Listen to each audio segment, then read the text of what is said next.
লক্ষ টাকা আপনার ছেলে খরচ করে নাই। ঘটনাটা আমার কাছে শোনেন। আছেন নাকি? হ্যাঁ চাচা ভালো আছে? আলহামদুলিল্লাহ, আল্লাহ খুব ভালো রাখছে। তুই কেমন আছো? আছি চাচা, আমার আর ভালো থাকা।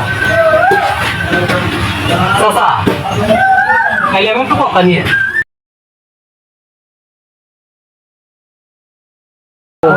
বল, আমি তো সবই জানি, সবই দেখছি। 35 বছর ওর আন্ডার আমি চাকরি করছি। তোকে আমি ছোটবেলা পাচ্ছিলাম। আচ্ছা, তুই ওই জিনিসটা নিয়ে ভাবস কি? আমি তোকে 1 বিঘা জমি দিছে, তোকে কোনো টাকা দিছে? তোকে তো জীবন গড়া খালি মান অপমান, গাল মার ধর এগুলোই করছে, আর গাধার মতো কাজ করাইছে।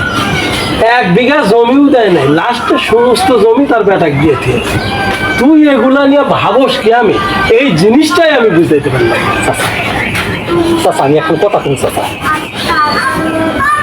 আমি যদি এখন মরে যাই তুই দুনিয়া আমার আপনি দিকে কেউ থাকবে না।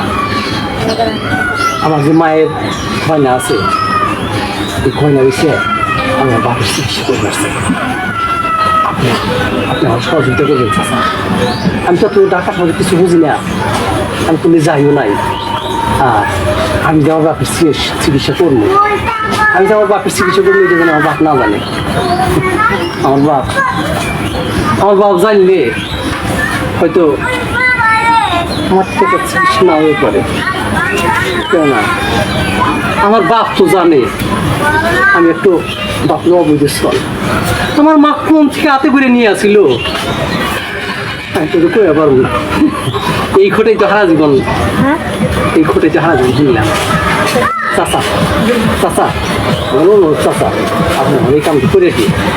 তাহলে তুই আমার কথা শুনবি না?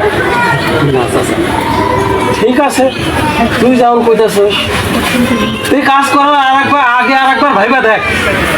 কিন্তু আমি মানুষ জীবনে বহুত দেখছি, তোর মতো এত ভালো মানুষ আমি কোনোদিন দেখিনি। মানুষ রূপে ফেরেশতা আল্লাহ পাক দুনিয়া পাঠায়। আজ আমি তোকেই দেখলাম। তো ভালো থাক বাবা।